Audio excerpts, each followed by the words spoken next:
Bem-vindo ao podcast A Bíblia Nossa de Cada Dia, onde mergulhamos nas Escrituras Sagradas, capítulo por capítulo, para encontrar sabedoria, orientação e inspiração para nossas vidas.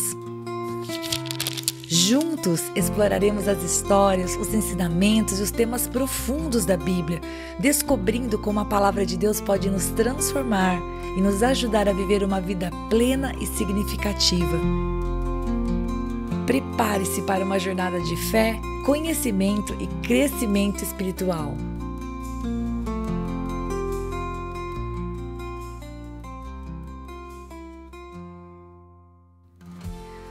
Hoje nós vamos meditar no capítulo 6 de Êxodo. E só para lembrar você, ou caso você esteja chegando no canal hoje, no capítulo 5, em poucas palavras, o que nós vimos foi que Moisés foi fazer aquilo que Deus mandou ele fazer, juntamente com Arão. Mas o princípio da libertação não foi suave e doce, como talvez poderia parecer que seria. Deus estava no controle, Deus estava trabalhando, Moisés e Arão estavam fazendo aquilo que eles tinham de fazer, porque foi o que Deus mandou fazer, mas o processo de libertação do povo passaria por diversos momentos difíceis. E foi o que eles viram no capítulo 5.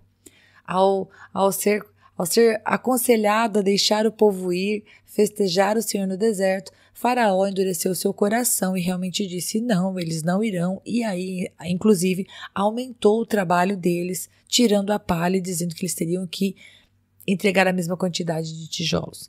E o que nós vamos ver no capítulo 6 é a continuação disso. Deus vai dizer para Moisés no versículo 1 que ele iria ver o que Deus iria fazer e que Faraó ia deixar o povo ir. Deus não havia mudado, aquilo que Deus havia dito não era uma mentira, embora Moisés, Arão, os capatazes e todo o povo estivesse sofrendo e olhando e vendo as circunstâncias ficarem ainda mais insuportáveis por causa da dura cerviz, Deus tinha um plano. E então Deus vai fazer exatamente isso. Deus vai trazer à memória de Moisés, de Arão e de todo o povo qual era o plano. Deus vai declarar que ele era o Senhor, ele era Yahvé, o suficiente, o eu sou, um Deus que não depende de outros. E ele ainda vai dizer que Abraão, Isaque e Jacó conheceram o Senhor como El Shaddai, como Deus Todo-Poderoso, e que Deus tinha feito uma aliança com os patriarcas e que, ao ver os gemidos do povo, o sofrimento do povo, Deus estava ali para fazer cumprir a sua aliança. Deus havia se lembrado do povo e aquilo que Deus havia prometido aos patriarcas iria acontecer. Então Deus manda um recado ao povo. No verso 6, a partir do verso 6 a gente vê um trecho que eu não vou nem explicar, eu vou ler porque é a palavra do Senhor e é completa. Ele vai dizer assim: eu sou o Senhor, vou tirá-los dos trabalhos pesados do Egito, vou tirá-los da escravidão, vou resgatar vocês com o braço estendido e com grandes manifestações de juízo. Então aqui Deus está dizendo para eles, uma pausa aqui no versículo 6, Deus está dizendo para eles, eu vou fazer, eu estou vendo o trabalho pesado que vocês estão sofrendo, eu estou vendo o que está acontecendo com vocês, eu vou intervir e eu vou fazer isso com o meu braço forte, com manifestações de juízo, porque sim, se não fosse dessa maneira, Faraó não deixaria o povo ir. Aí ele ainda acrescenta a palavra resgatar, ou seja, como o resgatador, como aquele que tira o seu povo daquele lugar, como alguém que tem força suficiente para dobrar o braço de Faraó. E aí no versículo 7 continua, eu os tomarei por meu povo e serei o seu Deus. O Senhor Deus estava convidando eles para um relacionamento próximo. Ele iria não apenas resgatá-los daquele lugar e deixá-los livres e soltos e desamparados. Ao contrário, o Senhor os iria tomar por povo, eles seriam do Senhor. E continuando a leitura, e vocês saberão que eu sou o Senhor, seu Deus, que os tiro dos trabalhos pesados no Egito. Versículo 8, eu os levarei para a terra que jurei dar a Abraão, a Isaque e a Jacó. Darei essa terra a vocês como herança. Eu sou o Senhor. E nós conhecemos a história, eu vou parar a leitura aqui. Nós conhecemos a história, nós sabemos que quando Deus estava dizendo, eu vou dar essa terra a vocês, não significaria que a terra viria embrulhada numa caixinha de presente e que seria fácil somente desembrulhar a caixa e gozar da terra. Ao contrário, o povo teria que fazer a sua parte. Existiria uma parte que seria a parte da conquista, a parte da dependência de Deus, a parte da batalha, mas isso é comunhão. A vida com Deus não significa nós ganharmos tudo de mão beijada, como meu pai falava, mas significa nós estarmos ali junto com o Senhor, buscando e entendendo e prosseguindo em conhecer o Senhor e qual é a sua vontade e fazendo parte do plano dele. Então, Deus aqui nesse versículo 6, a partir do versículo 6 até essa leitura do versículo 8 está dizendo, olha, eu sou o Deus de vocês, eu vou resgatar vocês, eu vou cumprir aquilo que eu prometi aos seus antepassados, vocês são meu povo e vou ser o Deus de vocês. Só que o verso 9, queridos, ele vai mostrar pra gente o que aconteceu quando o povo escutou isso. Talvez você possa pensar, nossa, o povo deve ter ficado super feliz, porque eles falaram, ok, então agora o jogo vai começar, agora Deus realmente vai fazer com que Faraó nos liberte, nós seremos libertos dessa escravidão. Não é isso que acontece. O versículo 9 vai nos mostrar que o que aconteceu é que o povo, ao receber aquela mensagem, eles não deram ouvidos. E por que eles não deram ouvidos? A Bíblia vai dizer no versículo 9 que eles não deram ouvidos por 2 motivos. Primeiro, por causa da angústia de espírito. E segundo, por causa da dura servidão. Deus falou com o povo e o povo não deu ouvidos porque eles olharam para dentro. E o que tinha dentro deles era uma angústia. Era uma angústia justificada, Rita? Era. Eles estavam sendo escravizados duramente e agora mais ainda, ok? Deus disse que ia salvá-los e livrá-los e mandou Moisés e fez sinais diante deles. Eles creram, só que a situação não mudou imediatamente. Sim, havia um processo, havia um tempo. Então eles estavam sentindo o que dentro de si? Angústia, aquela sensação de por que é que a gente foi dar ouvido a esses caras, por que é que a gente foi mexer com o faraó, por que a gente não continuou paradinho obedecendo só onde a gente estava. Bom, Deus queria libertá-los, eles estavam no lugar certo, mas havia luta, então havia angústia. E outra coisa, eles olharam ao redor, e o que tinha ao redor? A servidão e a escravidão, e não apenas isso, mas uma dura servidão. Ou seja, como eles puderam não ouvir a Deus? Porque eles, como pessoas, que eu e você somos, eles olharam para dentro e eles olharam para as circunstâncias. E todas as vezes que a gente faz isso, é muito fácil acontecer o quê? Nós desanimarmos. Se a gente olha para dentro de nós, para os nossos sentimentos ou para aquilo que está ao nosso redor, a gente vai se abater, a gente vai culpar Deus, a gente vai desculpar que Deus, a gente vai desconfiar se Deus realmente tem poder para nos abençoar, para fazer aquilo que está escrito na Bíblia. Então, para onde nós devemos olhar? Se a gente olhar para dentro, a gente vai ver os nossos sentimentos. A gente vai ver as nossas limitações, a gente vai ver o nosso erro, a gente vai ver o que a gente está sentindo. Se a gente olhar em volta, a gente vê as circunstâncias. Para onde nós vamos olhar, gente? Nós vamos olhar para a palavra de Deus, que nos ensina a olhar para o alto. Lembra do Salmo 121? Eleva os meus olhos para os montes. De onde me virá o socorro? O meu socorro vem do Senhor que fez os céus e a terra. Então, para onde nós devemos olhar? Nós devemos olhar para Deus. Se a gente olha para dentro do nosso coração e a gente vê um sentimento que não é legal, medo, raiva, desconfiança, falta de fé, cansaço, desânimo, qualquer coisa que você sabe que não vem de Deus, a gente pega esse sentimento e fala com o Senhor em oração, entrega ele e diz, Pai, me ajuda com esse sentimento. Senhor, eu preciso perdoar, Senhor, eu preciso me levantar dessa situação, Senhor, eu preciso modificar minha estratégia, Deus me dá força, Deus me dá fé. A gente tem que olhar para o Senhor. Assim como se nós olharmos para as circunstâncias e tudo estiver ao contrário, de ponta cabeça. Quanto mais você anda fazendo as coisas que Deus mandou você fazer, mais parece que o vento está contrário e forte. O que você faz? Você desiste? Não, você não desiste. Nós não somos dos que retrocedem. A gente pôs a mão na arada para frente que a gente vai andar. Então a gente vai levar diante de Deus a circunstância. Pai, eu tô achando que eu tô fazendo a tua vontade e parece que tudo está ao contrário ao meu redor. Deus, eu tô errada? Senhor, será que eu tô achando que é a tua vontade ou não é? Agora, Pai, se eu tô firme. Senhor, eu quero estar firme no teu propósito, eu não quero me abater. Era isso que tinha que ter sido feito. E o povo não conseguiu. O povo estava angustiado, o povo estava, por causa da dura serviço, eles não estavam conseguindo ouvir aquela palavra de Deus que estava saindo da boca de Moisés e crer. Então, no versículo 10, Deus fala a Moisés para ir falar com o faraó. Mas Moisés fala que Se os filhos de Israel não estavam ouvindo ele, quem dirá Faraó? Estou falando aqui com as minhas palavras. E ele ainda vai falar para Deus, e eu não sei falar bem, eu não sei falar direito. É como se Moisés estivesse repetindo para Deus aquilo que ele já havia falado para Deus lá na sarça, quando Deus chamou ele. Ele vai dizer, eu não sei falar, eu não sei me expressar bem. Então no versículo 13, queridos, Deus fala para Moisés e para Arão algo que eu parei meditando, eu falei, Deus, é isso mesmo? É como se fosse um efeito dominó. Porque no verso 13, Deus fala a Moisés e Arão e ele dá para eles uma ordem para os filhos de Israel e para o faraó. Você volta lá na sua Bíblia e confere para ver se eu estou falando bobagem para você. Deus vai usar Moisés e Arão para falar, olha, tanto para faraó quanto para os filhos de Israel a palavra é a mesma.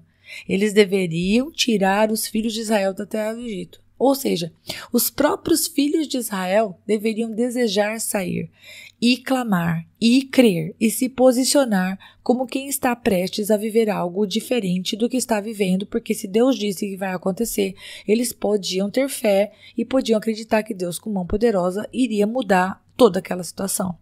E aí, então, do versículo 14 até o versículo 25, a gente vê uma genealogia, e a intenção é apresentar para nós Arão e Moisés, a genealogia deles. A gente vai ver então, inclusive, que Arão, pai de Arão e de Moisés, Arão se casou com Joquebede. Eu já tinha falado o nome deles para vocês lá no começo do livro de Êxodo, mas Joquebede era tia dele e eu esqueci de acrescentar para vocês esse dado. Eu não vou falar a respeito da genealogia, porque vocês podem ler aqui. O que o autor faz é falar dos 2 primeiros filhos de Jacó até chegar em Levi, porque sim, Moisés e Arão são descendentes da tribo de Levi, e depois é parado de falar dos filhos de Jacó e são falados a respeito dos outros descendentes. E depois, então, no verso 30, quando já está terminando o capítulo, né, ali entre o verso 29 e o verso 30, nos é apresentado o Senhor dizendo para Moisés, eu sou o Senhor, diga a Faraó, rei do Egito, tudo que eu digo a você. Vai falar para ele aquilo que eu colocar na sua boca. Como um profeta de Deus mesmo, quando uma boca do Senhor. E no verso 30, Moisés vai responder na presença do Senhor, eu não sei falar bem, como é que Faraó vai me ouvir? E é assim que o capítulo acaba. Então, o capítulo 6, queridos, é basicamente um capítulo que mostra pra gente o quanto o sofrimento pode nos fazer não dar ouvidos à palavra de Deus, ao recado de Deus expresso. Seja... Aqui, no caso, era Moisés falando, era como se fosse um pregador, né? Alguém que está trazendo a palavra de Deus. E a verdade é que eu e você, nós incorremos no risco de estarmos tão envoltos em sofrimentos, em tristezas, em frustrações, em coisas que não estão acontecendo, em orações que não estão sendo respondidas como nós gostaríamos que fossem. Corre um risco tão grande de nós estarmos envoltos nestas coisas que a gente não percebe que Deus está falando, Deus tem promessas, a gente se apega mais ao problema, àquilo que está no nosso coração, a angústia e as circunstâncias, do que a verdade de Deus para aquela situação. Então, se os nossos filhos são heranças do Senhor e são bênçãos e são como flechas e todas aquelas coisas que a palavra de Deus fala sobre os filhos, a gente está passando por situação de repente difícil na criação dos filhos, a gente se esquece dessas verdades. A gente para de orar, a gente para de declarar a verdade, a gente para de acreditar na verdade. Acredite uma coisa, meus irmãos, não importe quão dura seja a sua realidade, eu não estou te ensinando um engano, eu estou ensinando aquilo que a palavra nos ensina. O nosso papel diante das circunstâncias que são contrárias é declarar a verdade de Cristo. Então, por exemplo, se você está passando por uma situação financeira difícil, tá sem dinheiro, tá curto o dinheiro.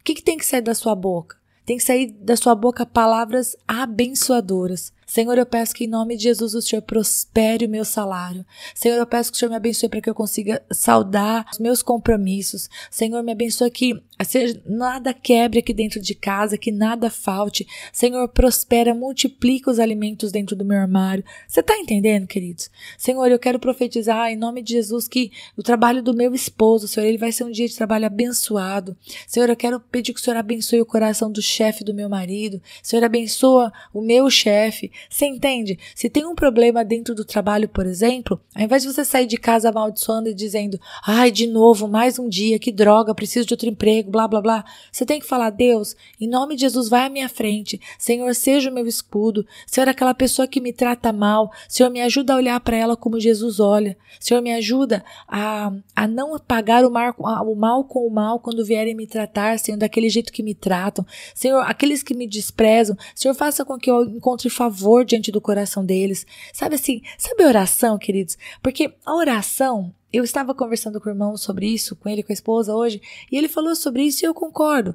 Ter momentos de oração é muito importante. Jesus nos ensinou isso. Jesus subia na montanha para orar. Jesus tinha o seu momento de oração.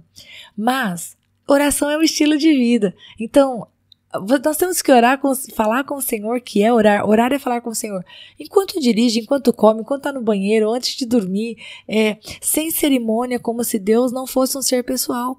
Porque Deus, apesar de ser o Criador do universo e digno de toda a honra, de toda a glória, de todo o louvor, Ele é o nosso Pai. E Ele não é um Pai aos moldes do mundo. Um Pai grosseiro, um Pai severo, um Pai que despreza, um Pai que afasta. Deus é um Pai que nos chama para o colo. Deus é um Pai que nos oferece o resgate. E nós corremos o risco de que, se não olharmos para o Senhor e para a palavra dele, para as verdades de Deus, a gente se enche do sentimento que está no nosso coração, igualzinho o povo. Ou a gente se enche das circunstâncias que estão ao nosso redor e a gente para de declarar a verdade de Deus. Deus traz à existência as coisas que não existem. Qual que é a nossa parte? Declarar a verdade de Deus. Eu declaro um casamento abençoado, eu declaro filhos abençoados, eu declaro filhos passando nas provas da faculdade, eu declaro filhos tendo boas notas, eu declaro saúde para essa semana. Rita, mas declarar só resolve? A gente trabalha junto com Deus. Não adianta nada eu declarar saúde e viver de fast food, né? Também vamos combinar. Eu tenho a minha parte nesse processo, mas ao mesmo tempo que eu tenho a minha parte não é só a atitude nas ações, eu quero dizer, mas é também atitude no falar. As palavras que saem da minha boca e aquilo que eu deixo entrar pelos meus olhos e pelos meus ouvidos, que é o que enche o meu coração e o que faz com que eu, de repente, não queira mais crer, porque eu só deixo entrar para dentro de mim aquilo que é negativo, aquilo que me leva para o lugar do desânimo. A gente verdadeiramente precisa estar muito atento para ouvir a voz de Deus, ouvir a palavra de Deus e não aquilo que não é a verdade. Não é somente aquilo que nos leva para baixo, porque muitas vezes o Senhor vem nos corrigir e a gente tem que ficar quietinho ali, bem baixinho mesmo. Mas é aquilo que realmente é a verdade de Deus contra aquilo que é a mentira da nossa alma ou do nosso entorno. Deus abençoe muito você. Até o próximo podcast, se o bom Deus permitir, em nome de Jesus.